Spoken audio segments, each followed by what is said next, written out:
এরা কেউ লেখাপড়া করে পার্লামেন্টে যায় নাই। এই সোনার বাংলায় লেখাপড়া ছিল না, এই জিনিসটাও আমাদের পলিটিশিয়ানরা বোঝার মতো ছিলেন না, কারণ তারা বস্তি আর চাঁদাবাজির মধ্য দিয়ে তারা পার্লামেন্ট পর্যন্ত গেছেন। এরা কেউ লেখাপড়া করে পার্লামেন্টে যায় নাই। প্রত্যেক জেলাতে জেলাতে মেডিকেল কলেজ, প্রত্যেক জেলাতে জেলাতে বিজ্ঞান ও প্রযুক্তি বিশ্ববিদ্যালয় নামে মূর্খ এবং বেকার তৈরি করবার কারখানা বানিয়েছেন, জাতীয় বিশ্ববিদ্যালয় বানিয়েছেন। আপনার ঢাকা বিশ্ববিদ্যালয় থেকে শুরু করে প্রত্যেকটা পাবলিক ইউনিভার্সিটিতে ফিজিক্স আছে, অথচ এই সোনার বাংলায় একজন ফিজিসিস্ট নাই। কেমিস্ট্রি আছে কিন্তু কোনো কেমিস্ট্রি রিসার্চ নাই। আপনার এখানে বায়োলজি আছে, অথচ আমাদের দুনিয়া সেরা কোনো বায়োলজিস্ট নাই। আপনার এখানে সব সাবজেক্ট আছে কিন্তু সাবজেক্টের কোনো এক্সপার্ট এখানে নাই। তাহলে ওগুলো কেন আপনি রেখেছেন?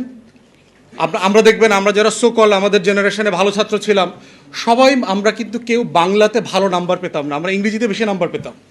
বাংলা ভাষাটা দুর্বোধ্য মনে হতো। এবং এখনও দেখবেন, এখনকার জেনারেশনে দেখলাম একই সিচুয়েশন। তাহলে যেই ছেলেমেয়েরা 12 বছর ধরে বাংলা পড়ে, ইংরেজি পড়ে, সেই সোনার বাংলার ছেলেমেয়েরা বাংলা লিখতে পড়তে পারে না শুদ্ধভাবে, ইংরেজি লিখতে পড়তে পারে না। এবং অ্যাজ ইফ নতুন করে আমরা একটা শিক্ষা সংকটে পড়েছি তা না, it has been A crisis. আমরা এই সংকটেই ছিলাম। এই সোনার বাংলায় লেখাপড়া ছিল না, এবং ছিল না এই জিনিসটাও আমাদের পলিটিশিয়ানরা বোঝার মতো ছিলেন না, কারণ তারা বস্তি আর চাঁদাবাজির মধ্য দিয়ে তারা পার্লামেন্ট পর্যন্ত গেছেন। এরা কেউ লেখাপড়া করে পার্লামেন্টে যায় নাই। তাহলে এই জাতির ট্র্যাজেডি হচ্ছে একটা মূর্খ generation have been the governors and rulers for generations for last 5 decades।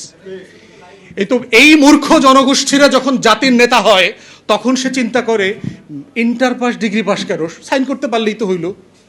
কেন সাইন করতে পারলে হয়? পুরাতন ব্যবস্থায় ছিল যান, দাদন সিস্টেমের কথা মাথায় রাখেন, জমির দলিলের মালিকানার কথা চিন্তা করেন। আসলে আপনার কি লাগে? আপনি জমি কিনছেন, বিক্রি করছেন, কতটুকু দরকার? স্বাক্ষর করাটা দরকার। ঋণ নিতে যেতে হয় আপনার বাজারে, বেচা কেনার জন্য যেতে হয়, কি করতে হয়? একটা টিপসই দিতে হয়, স্বাক্ষর দিতে হয়। তাহলে এই যে মূর্খরা আসছে বিভিন্ন জায়গা থেকে, জনপদ থেকে, আমার ঢাকাকে কেন্দ্রকে গভর্ন করবার জন্য, সে চিন্তা করে দেখেছে কই আমার মা, খালা, চাচি, দাদা, দাদি, হ্যাঁ করতো ওই স্বাক্ষর করা ছাড়া আর কোনো কাজ নাই। তাহলে এত লেখাপড়া করতে হবে কেন? ওইটাই শিক্ষিত বলে দেন, আমার 75% শিক্ষিত। তাহলে আপনার 75% শিক্ষিত, তাহলে পিওনের চাকরি করবার জন্য মাস্টার ডিগ্রি পাস লাগতেছে কেন? আগে 8 পাস হলে কনস্টেবল এসআই হইতে পারতো, এখন আপনার ডিগ্রি পাস লাগতেছে কেন? ইন্টার পাস লাগতেছে কেন?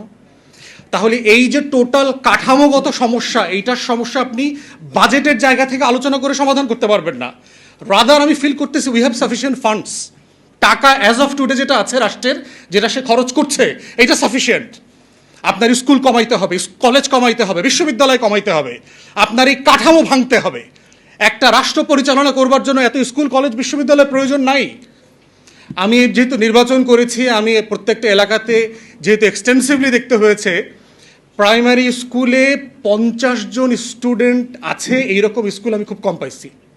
50 জন স্টুডেন্ট আছে, কিন্তু পাশেই দেখবেন নুরানি মাদ্রাসা আছে, ফুরকানিয়া মাদ্রাসা আছে, ওই মাদ্রাসায় 200-250 স্টুডেন্ট আছে। এবং বাবা মারা মনে করে যে আমার ছেলে মেয়েটা স্কুলে পড়ার থেকে ওই নুরানি ফুরকানিয়া মাদ্রাসায় পড়লে ভালো হবে। তাহলে আপনি রাষ্ট্র আকারে এমন একটা এডুকেশন সিস্টেম ডেভেলপ করেছেন যার উপরে আপনার গ্রামীণ জনগোষ্ঠীর প্রতি আস্থা নাই। এবং ওই প্রাইমারি স্কুলগুলোর যারা টিচার, তাদের ছেলেমেয়েরা আবার ব্র্যাকের স্কুলে পড়ে, ইংলিশ মিডিয়াম স্কুলে পড়ে। ট্র্যাজেডিটা খেয়াল করছেন? যে ডাক্তার যে হাসপাতালে আপনাকে চিকিৎসা দেয়, সে মরার সময় কিন্তু ওই হাসপাতালে মরে না, ও সিঙ্গাপুরে গিয়ে মরে।